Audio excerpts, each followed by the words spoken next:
evening, welcome to RTD's time for the English news. As headlines we have: the head of state patronizing 4 new signing agreements.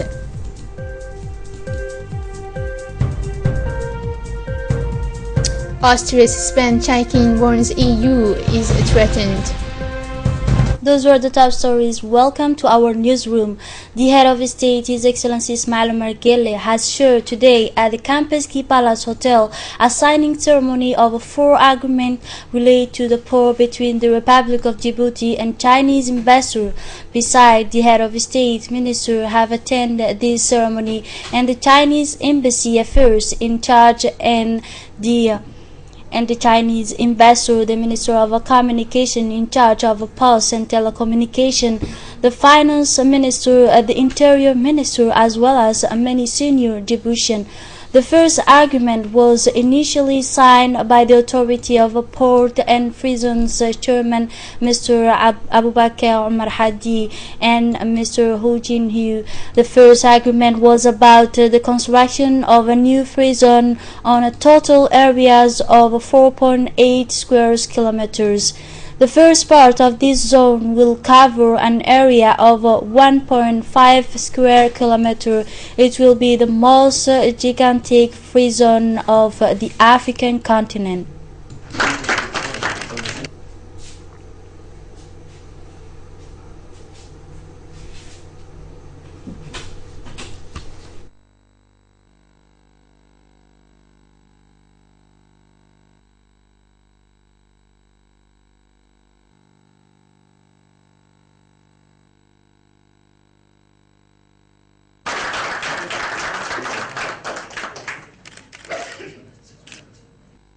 Aujourd'hui, c'est signature de 4 accords concernent les infrastructures de la zone franche. And now concerning the second agreement is about the launching by China of the new Silk Road.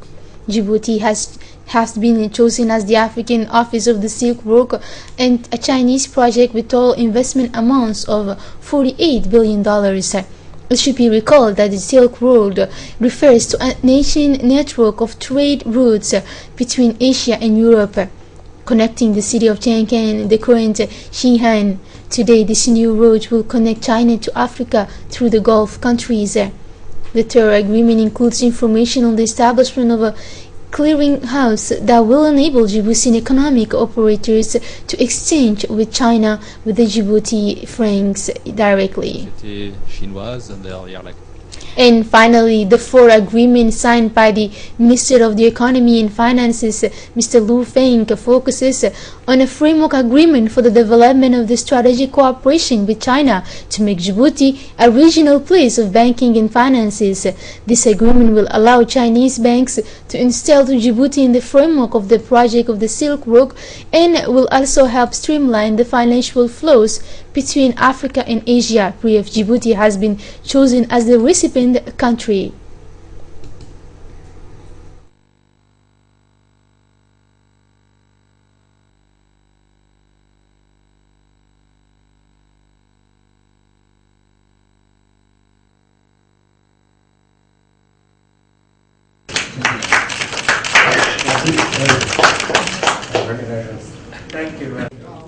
This agreement is to help the trade between China and Djibouti, because we regard Djibouti as a very important country between China and Africa.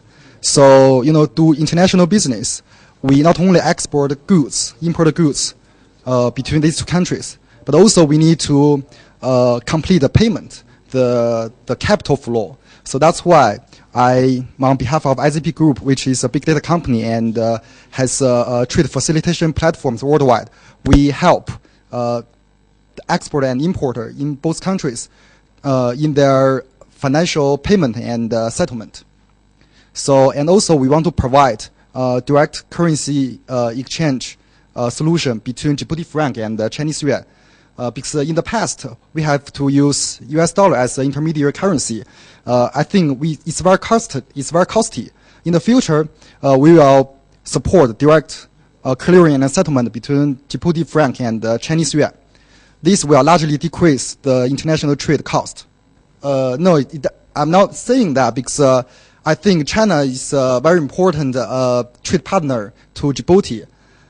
It's better to use both countries, I mean Djibouti and China's currency to do international business. But also, I think US dollar could be a backup because one of our missions is to bring a lot of Chinese investment and merchants to come to Djibouti to help Djibouti develop its economy.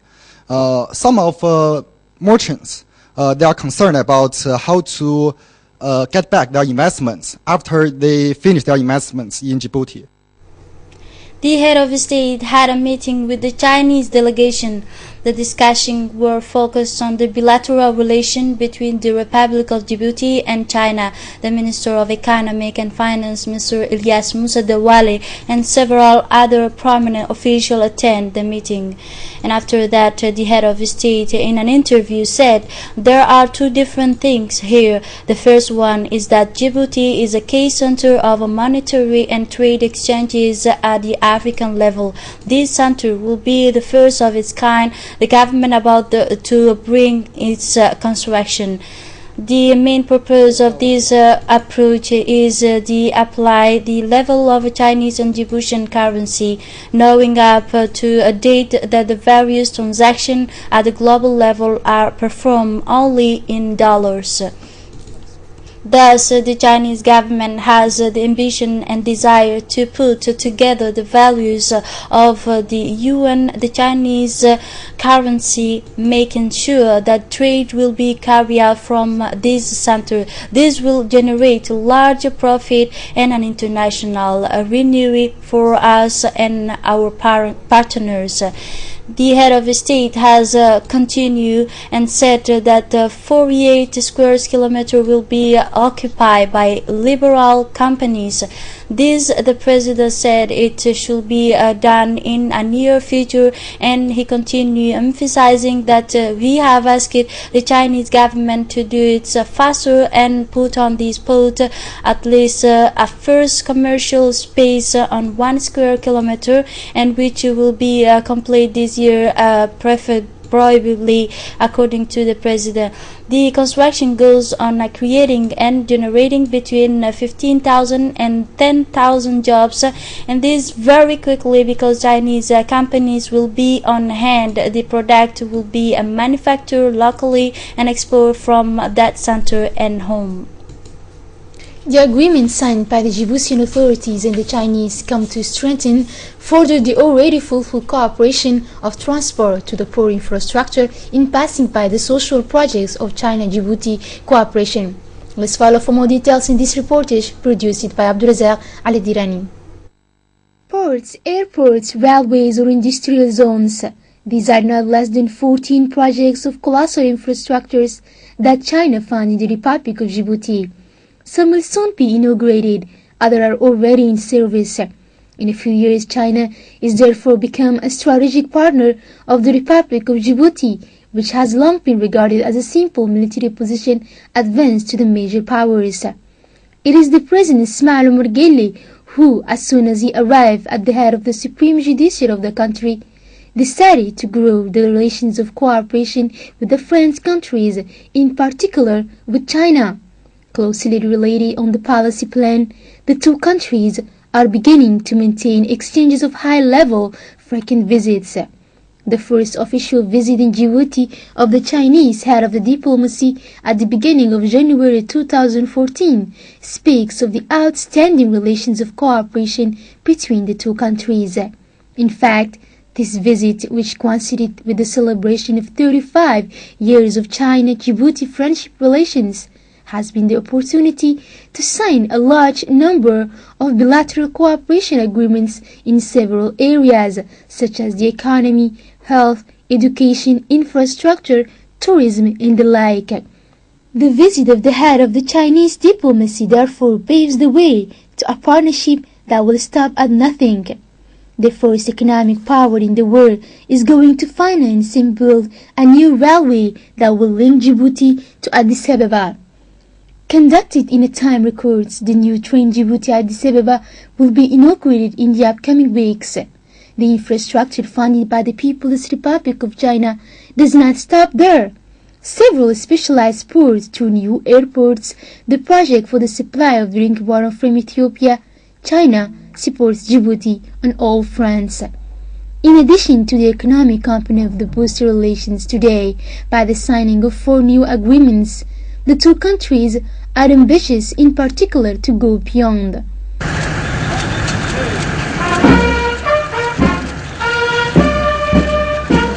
China, which is now a military power on the world stage, accounts to benefit from the strategic position of Djibouti. It is in this perspective that the highest-ranking military officer of China has carried out last November a working visit of 48 hours in the country. All this illustrates perfectly the close ties of cooperation, but also demonstrates the real mutual trust between the leaders of the two countries.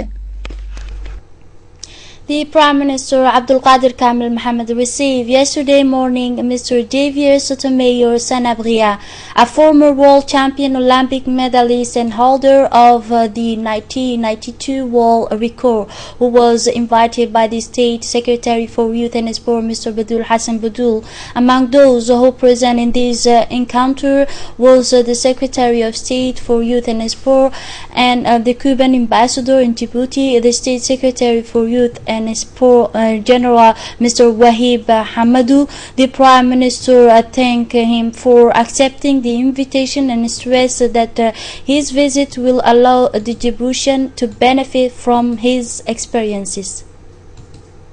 The President of the National Assembly, Mr. Mohamed Ali Hamad, has also received at the National Assembly champion Cuban Javier Sotomayor the world record detained in the high jump. The Secretary of State for Youth and Sports, Mr. Badul Hassan Badul, the Cuban ambassador in Djibouti, and other parliamentarians were also present. The chairman of the meeting congratulated the Secretary of State for Youth for taking the initiative of inviting this great sportsman legend. He also stressed that his visit will be a great asset for the country, but also the youth. Continuing his visit, Javier Sotomayor had a meeting yesterday afternoon with the sport movement in Djibouti, the Cuban ambassador in Djibouti, the Secretary General of the Secretary for State for Youth and Sport, Mr. Wahib Hamadou. The Director of the Sport Training Institute said Ali Hussein were present at this meeting initiated by the State Secretary for Youth and Sport. This encounter aimed to strengthen developing sport in the country as required the roadmap drawn by the head of state, His Excellency Ismail Margele, who is working for uplifting the national sport into the international scene, but also who put the youth at the forefront of his government agenda. Sotomayor shared his experiences with the sport movement in Djibouti. He also extended his sincere gratitude to the Secretary of State for Youth and Sport, Mr. Badul Hassan Badul, for the warm welcome which he was received for him. The Secretary General to the State Secretary for Youth and Sport, Mr. Wahib, his part recalled that this visit came within the framework of the promoting and development of the national sport. He also stressed that he has been possible thanks to the excellent cooperation between the two countries, Djibouti and Cuba.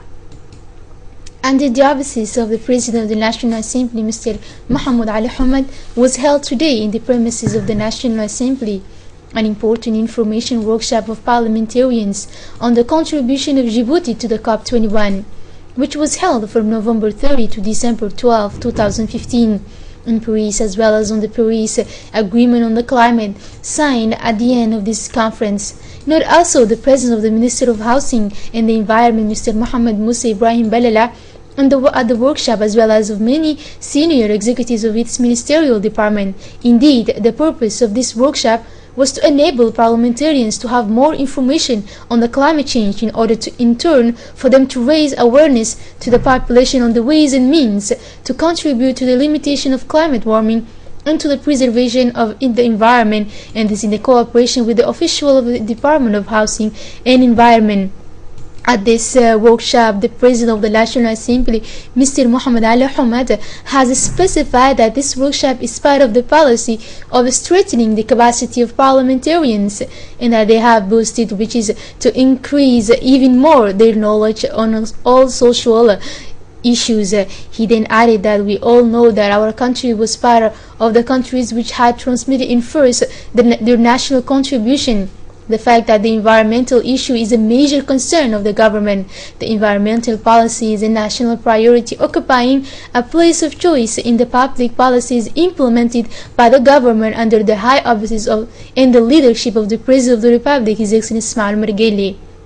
For his part, the minister has welcomed the initiative of the President of the Parliamentary to organize a workshop on a theme of capital importance and commended the parliamentarians for their involvement in the preservation of the natural environment. He highlighted the importance of sensitizing the population on the environmental issue.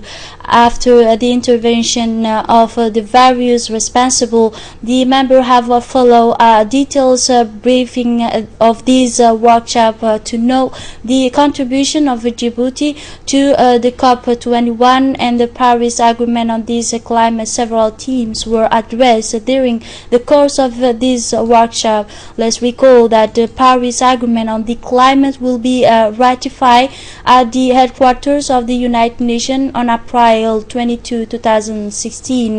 That it will then be submitted to the approval of the National Parliamentary for ratification.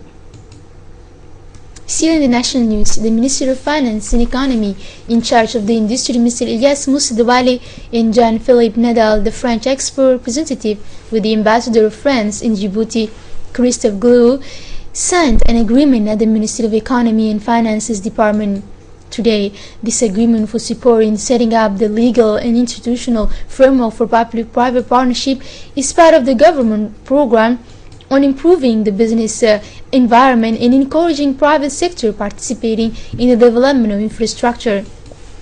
Public-private partners are a way of contracts by which a contracting mode whereby a public authority uses a private company to finance, design, build, and manage, or providing or contributing to the public service to attract an equipment. The private investment, the government is committed to implement the appropriate legal and institutional framework for the PP.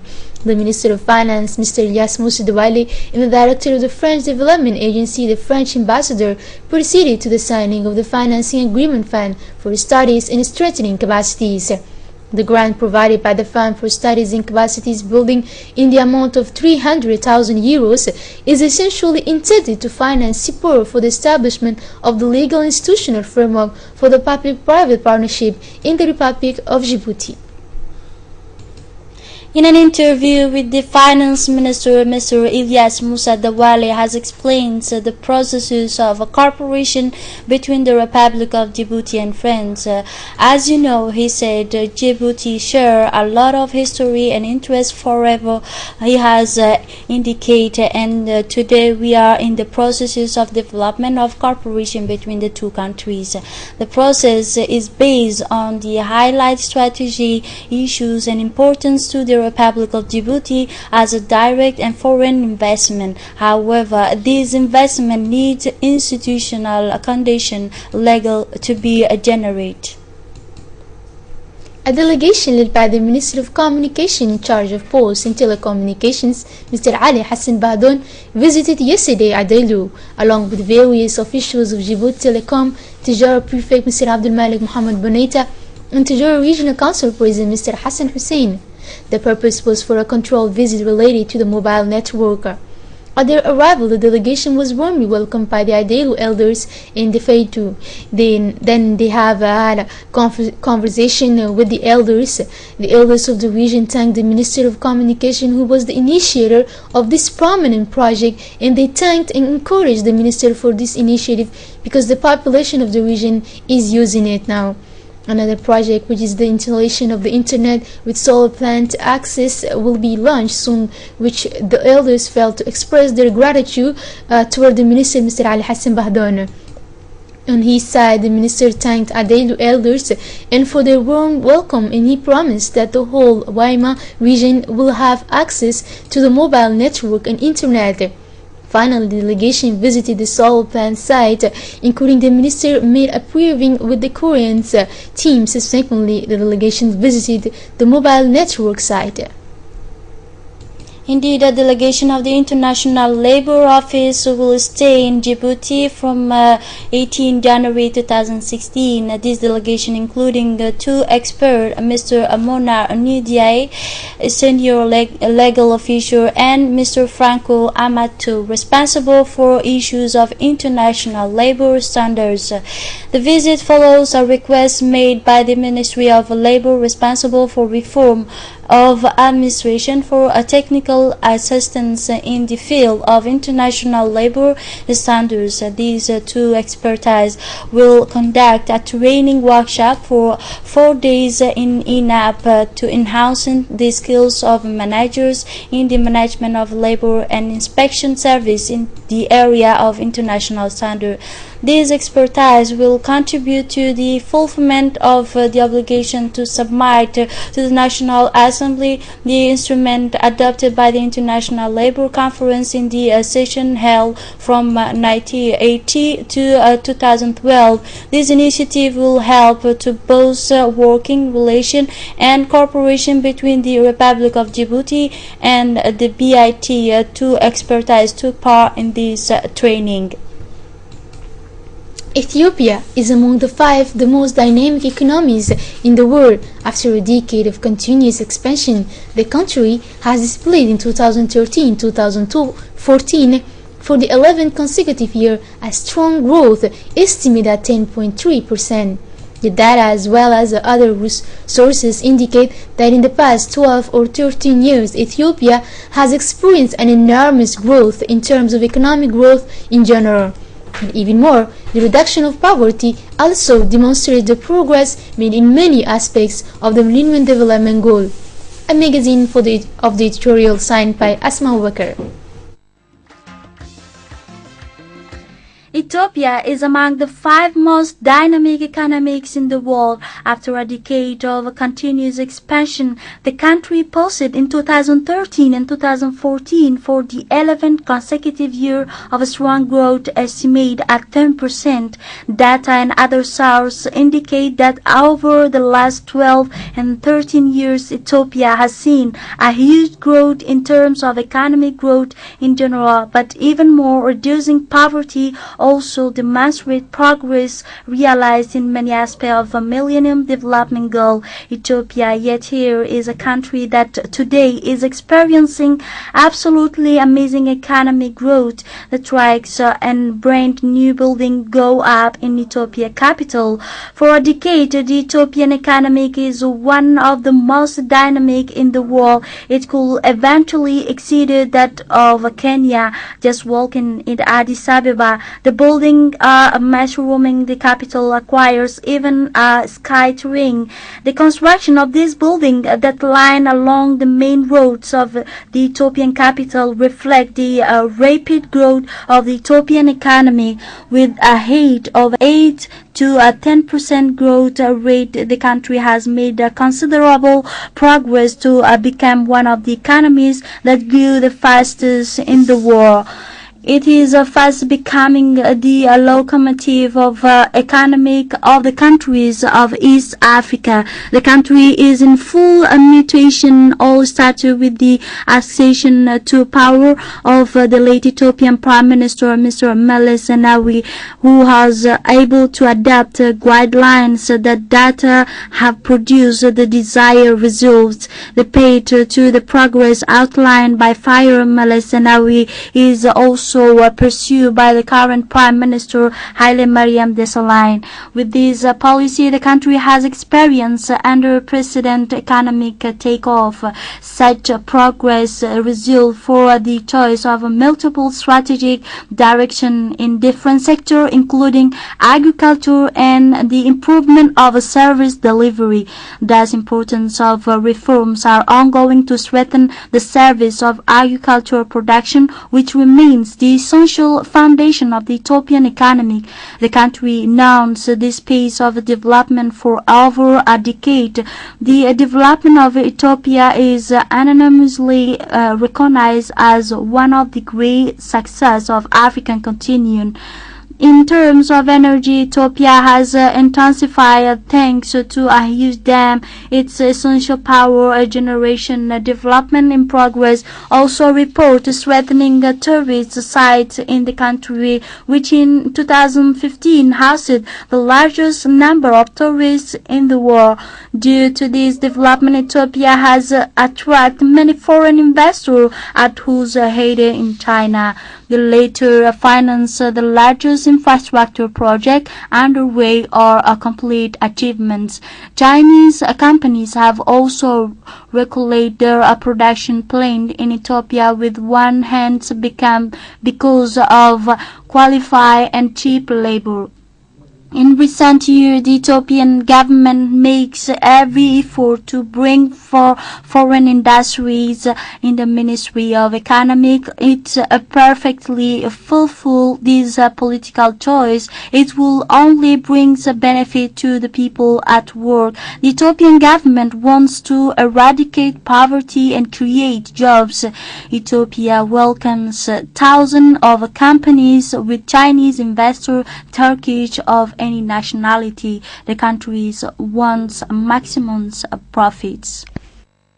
And now on the international scene in Austria, after the massive flow of incoming migrants, the country has suspended the entrance of the border since Saturday. Let's see with more information.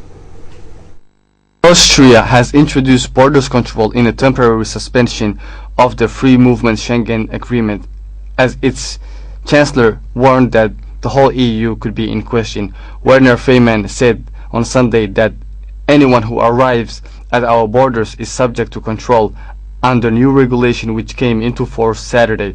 Migrants intending to travel through Germany and beyond will be stopped at the Austrian borders. If the EU does not manage the external borders, Schengen as a whole is put into question, then each country must control its national borders, he said. He added that if the EU could not better control its external borders, the whole EU will be into question. Germany has already been turning back hundreds of refugees every day at its borders with Austria, preventing those who wanted to travel onward and claim asylum in Scandinavian countries from entering. In January, both Sweden and Denmark began introducing borders check for refugees. All of these countries fall within the Schengen area, a bloc of countries within the EU that usually allow people to pass unimpeded across national borders. Faymann went on to criticize the working of the EU. Well, this is it for tonight's edition. Have a great evening.